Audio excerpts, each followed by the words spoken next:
Assalamualaikum warahmatullahi wabarakatuh. Kami dari kelompok 11 akan menjelaskan tentang macam-macam organisasi keislaman di Indonesia. Tolong next slide selanjutnya. Ya. Baik, ya, ini kelompok 11 dari Organisasi 8 beranggotakan Alfianti Nuriska, Al-Amelia saya sendiri, dan juga Muhammad Rizky Kurniawan. Selanjutnya tolong. Nah, yang pertama adalah organisasi Islam terbesar nih di Indonesia, Nahdlatul Ulama. Pasti kita udah nggak asing lagi kan dengan Nahdlatul Ulama ini. Nahdlatul Ulama ini lahir dari kalangan pesantren yang gigih melawan kolonialisme. Jadi dulu saat ada Raja Ibnu Saud yang hendak menerapkan asas tunggal yakni mazhab Wahabi di Mekah, para pesantren-pesantren di seluruh dunia itu sebenarnya mengalami perdebatan, dan salah satunya juga pesantren di Indonesia. Jadi akhirnya untuk mencegah penyatuan mazhab ini dan juga memberi kebebasan bermazhab bagi umat Islam, maka dari itu pesantren-pesantren di Indonesia ini mendirikan komite yang disebut Komite Hijaz. Dan Komite Hijaz ini akhirnya berperan secara internasional mencegah penyatuan mazhab. Nah, setelah ini selesai, komite ini ingin mendirikan sebuah organisasi yang lebih sistematis, dan akhirnya organisasi inilah yang disebut sekarang ini sebagai Nahdlatul Ulama. Nahdlatul Ulama sendiri berarti kebangkitan ulama, dan Nahdlatul Ulama resmi berdiri pada 16 Rajab 1344 Hijriah atau 31 Januari 1926 Masehi. Organisasi ini pertama kali dipimpin oleh Kiai Hasyim Asy'ari sebagai Rais Akbar atau Ketua Agung. Selanjutnya tolong.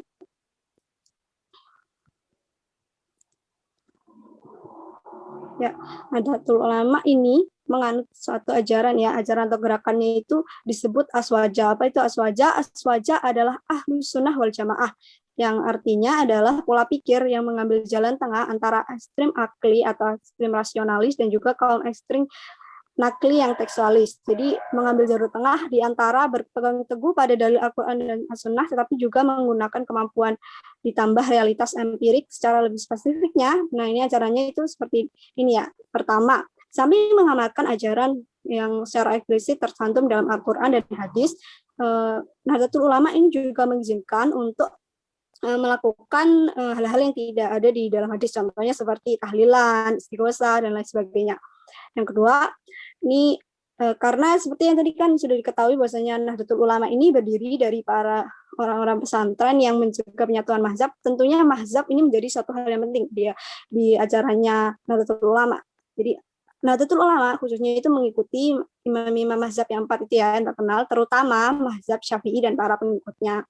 Nah, selain itu Nahdlatul Ulama juga memiliki suatu kitab yang disebut Kitab Kuning. Nah, apa itu Kitab Kuning? Nah, Kitab Kuning itu adalah kitab klasik ya yang digunakan oleh mereka sebagai panduan. Isinya adalah pandangan atau pendapatnya para sahabat, tabi'in, dan para ulama. Itu bisa digunakan sebagai rujukan selain Al-Quran dan As-Sunnah.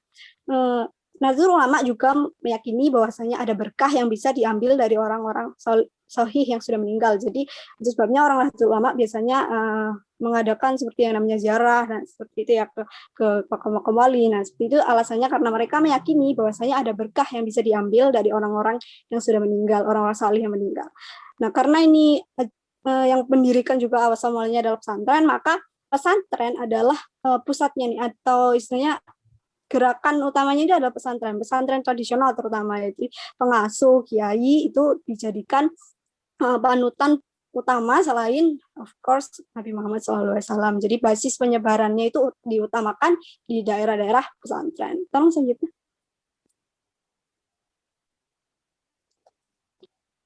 Nah, basis massa.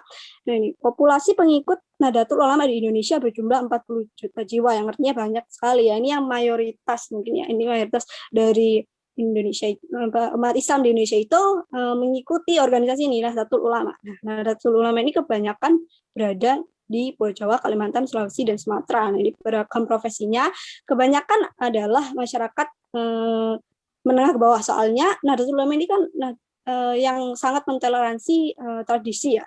Jadi Nahdlatul Ulama ini sangat toleransi terhadap tradisional seperti budaya-budaya tradisional. Itu sebabnya banyak sekali masyarakat, biasanya masyarakat yang suka tradisi, masyarakat desa, masyarakat seperti itu yang lebih tertarik dengan Nahdlatul Ulama itu kebanyakan seperti itu. Dan karena Indonesia sendiri adalah negara yang masih berkembang, jadi penduduk menengah ke bawahnya banyak, maka mayoritas penduduk Indonesia yang beragama Islam ini adalah pengikut organisasi Nahdlatul Ulama. Nah, dalam menentukan basis masa ada dua istilah masa atau pengikut Nahdlatul Ulama itu dibagi menjadi dua.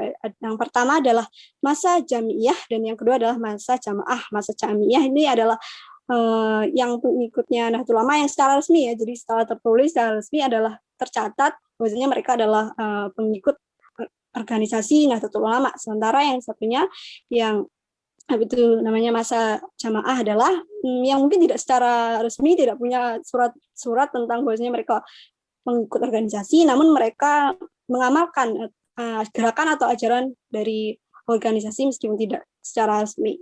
Selanjutnya. Tolong selanjutnya. Oke. Nah, pendekatan dakwah. Pendekatan dakwah ini menggunakan pendekatan kultural. Jadi sangat suka yang namanya kultur, budaya-budaya. Nah, ini Nahdlatul Ulama ini sangat mentoleransi budaya dan justru menjadikan budaya ini sebagai salah satu cara mereka berdakwah gini. Mereka menggunakan cara-cara seperti cara-caranya Wali Songo zaman dulu yang menggunakan budaya sebagai daya tarik untuk mengajak umat-umat non-muslim untuk memeluk agama Islam. Jadi seperti contoh itu siapa itu? Sunan yang menjadikan wayang sebagai salah satu medianya berdakwah. Jadi Nahdlatul Ulama sangat berkomitmen memperkuat pendekatan budaya sebagai salah satu elemen penting dakwah Islam di tanah air. Seperti yang sudah kita tahu kan, budaya Indonesia sekarang itu terancam gitu dengan adanya globalisasi. Maka dari itu harapannya Nahdlatul Ulama ini adalah supaya budaya Islam, budaya tradisional dan juga budaya masyarakat Islam itu bisa diakulturasi dan bisa selalu lestari. Jadi selain menyebarkan ajaran agama Islam, Nahdlatul Ulama juga berharap atau memiliki cita-cita untuk melestarikan budaya-budaya dari tradisional di Indonesia. Ya.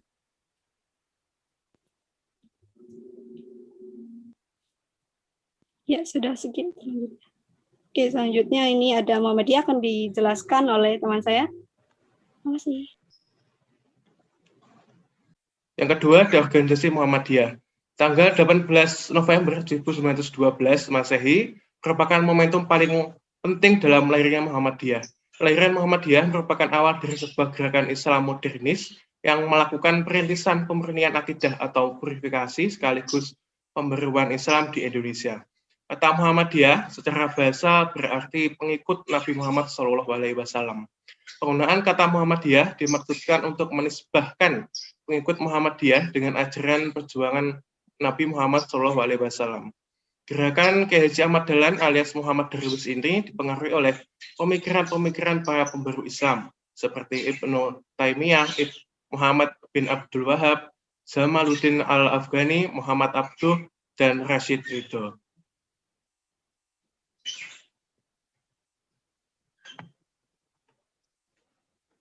Muhammadiyah memiliki ajaran yaitu sebagai organisasi sosial di mana berbasis Islam yang menjadikan berbeda dengan organisasi lainnya. Kiai Haji Ahmad Dahlan menekankan makna beragama Islam tidak cukup hanya melakukan ibadah ritual, tetapi harus diwujudkan dalam amal nyata dengan orientasi sikap peduli sosial. Oleh sebab itu, di antara ajaran Muhammadiyah yang relatif menonjol adalah yang pertama mengamalkan ibadah hanya yang secara eksplisit disebutkan dalam Al-Quran dan hadis sahih. Muhammadiyah menghindari pengamalan hadis dhaif atau maudhu, terutama yang dicampur dengan tradisi masyarakat lokal. Yang kedua, segala hal baru mengenai ibadah yang tidak pernah dilakukan oleh Rasulullah SAW adalah bid'ah. Yang ketiga, mengikuti hasil ijtihad dari ulama yang dipandang sebagai tokoh pembaharu seperti Ahmad bin Hanbal, Ibnu Taimiyah, Ibnu Al-Qayyim, Al-Jauziyah, dan lain-lain. Atau mengikuti hasil keputusan Majelis Tarjih, lembaga musyawarah hukum Islam melalui pengumpulan dalil-dalil terkuat dari Al-Quran dan hadis. Yang keempat, menggunakan metode hisab, penghitungan astronomi matematis untuk menentukan awal dan akhir Ramadan. Yang kelima, lebih peduli pada pengembangan pendidikan formal daripada pendidikan non formal seperti pesantren. Yang keenam, lebih peduli pada program sosial kemasyarakatan daripada pelaksanaan ritual keagamaan yang bersifat kultural.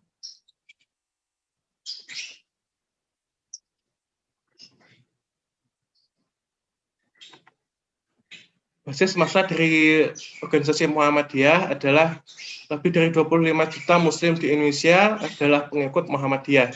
Pada umumnya mereka berada di daerah perkotaan dan merupakan kaum terpelajar. Basis sosial dari Muhammadiyah adalah sekolah modern, para pedagang, penduduk kota, para petani, dan mencakup wilayah Jawa dan luar Jawa.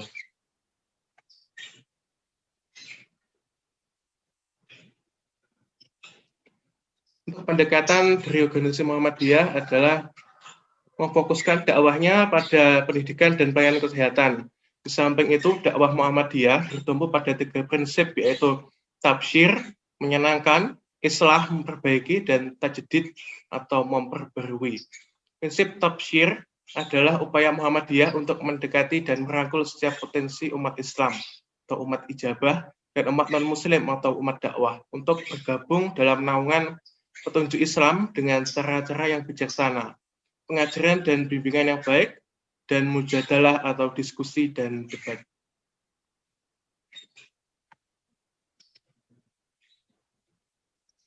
Organisasi yang ketiga ada Salafi. Gerakan Salafi di Indonesia banyak dipengaruhi oleh ide dan gerakan pembaruan yang dilancarkan oleh Muhammad bin Abdul Wahab di kawasan Jazirah Arabia. Ide pembaruan ini diduga pertama kali dibawa masuk ke kawasan Nusantara oleh beberapa ulama asal Sumatera Barat pada awal abad ke-19.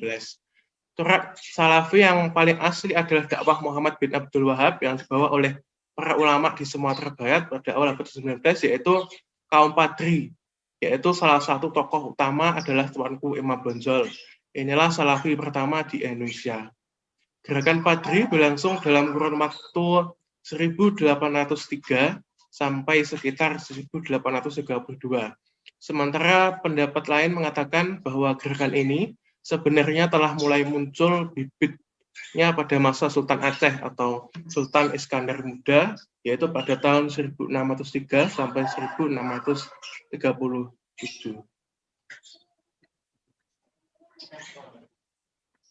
Ajaran daripada organisasi Salafi yaitu ada 4. Yang pertama, upaya-upaya yang mereka kerahkan salah satunya terpusat pada pembersihan ragam bid'ah yang selama ini diyakini dan diamalkan oleh berbagai lapisan masyarakat Islam.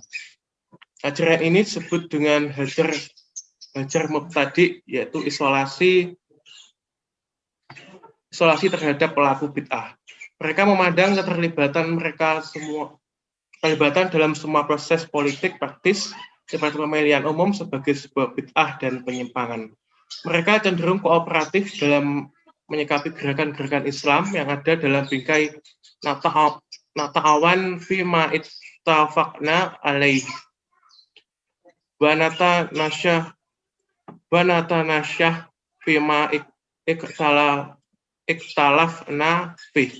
Kita bekerja sama dalam hal yang kita sepakati dan saling menasihati dalam hal yang kita berselisih. Yang keempat, mereka meyakini adanya larangan melakukan gerakan separatis dalam sebuah pemerintahan Islam yang sah.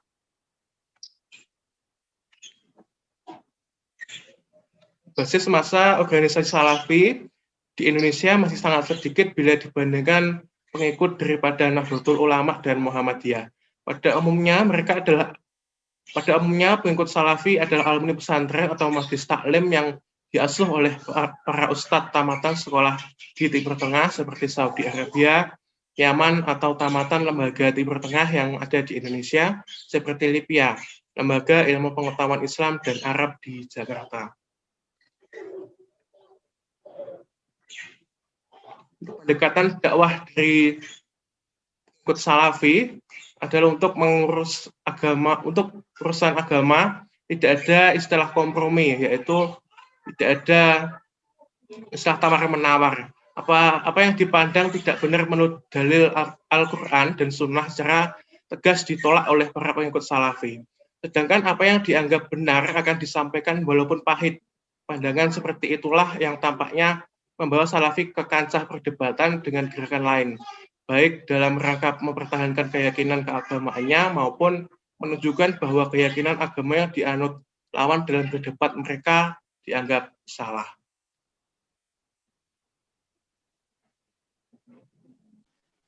Baik, selanjutnya adalah organisasi Hizbut Tahrir atau HT. Latar belakang, Hizbut Tahrir berdiri pada tahun 1953 di Al-Quds atau Baitul Maqdis, Palestina. Gerakan yang menitik beratkan perjuangan membangkitkan umat di seluruh dunia untuk mengembalikan kehidupan Islam melalui tegaknya kembali Khilafah Islamiyah ini dipelopori oleh Taqiyuddin An-Nabhani, seorang alumni Al-Azhar Mesir, dan pernah menjadi hakim di Mahkamah Syariah di Palestina. Di Indonesia, Hizbut Tahrir masuk pada tahun 1980-an dengan merintis dakwah di kampus-kampus besar di seluruh Indonesia. Pada era 1990-an, ide-ide dakwah Hizbut Tahrir merambat ke masyarakat melalui berbagai aktivitas dakwah di masjid, perkantoran, perusahaan, dan perumahan. HT masuk ke Indonesia melalui Abdurrahman Al-Baghdadi dari Lebanon. Ia bermukim di Jakarta pada tahun 80-an. Kemudian HT dibawa oleh Mustafa bin Abdullah bin Nuh, adalah tokoh yang mendidik tokoh-tokoh HT di Indonesia, Il Yusanto, dan tokoh-tokoh Hizbut Tahrir Indonesia lainnya. Next. Ajaran. Ada beberapa ajaran yang diyakini benar oleh para pengikut Hizbut Tahrir. Di antaranya adalah 1. Menegakkan syariat Islam dalam setiap aspek kehidupan. Kemudian, mengupayakan berdirinya negara Islam global atau khilafah yang dipimpin oleh seorang khalifah. Yang ketiga, mengharamkan segala bentuk instrumen demokrasi, termasuk pemilihan umum yang dipandang sebagai produk pemikiran Barat. Selanjutnya, melarang keterlibatan anggotanya dalam politik praktis melalui partai selama masih menggunakan sistem demokrasi. Kemudian yang terakhir, menolak segala tatanan politik, sosial, ekonomi, teknologi produk Barat modern, dan menggantinya dengan tatanan Islam. Next. Selanjutnya, basis di Indonesia adalah kaum muda dari kalangan mahasiswa. Lembaga yang menjadi basis HT adalah Badan Dakwah Kampus atau Lembaga Dakwah Kampus LDK. Next.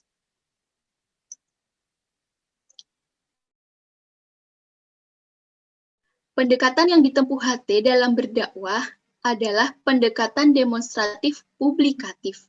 Maksudnya adalah berbagai macam pendekatan yang dilakukan untuk menarik perhatian media online dan elektronik dalam bentuk penyebaran buletin Jumat, brosur, dan lain-lain. Di samping itu, HT juga menggunakan pendekatan sel, yakni membentuk pencerahan atau doktrin tentang khilafah dan sistem kecil ini kemudian mendapatkan mandat sistem MLM atau multi-level marketing.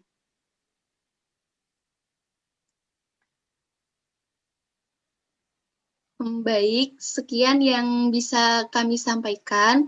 Kurang lebihnya kami mohon maaf. Semoga bermanfaat dan wassalamualaikum warahmatullahi wabarakatuh.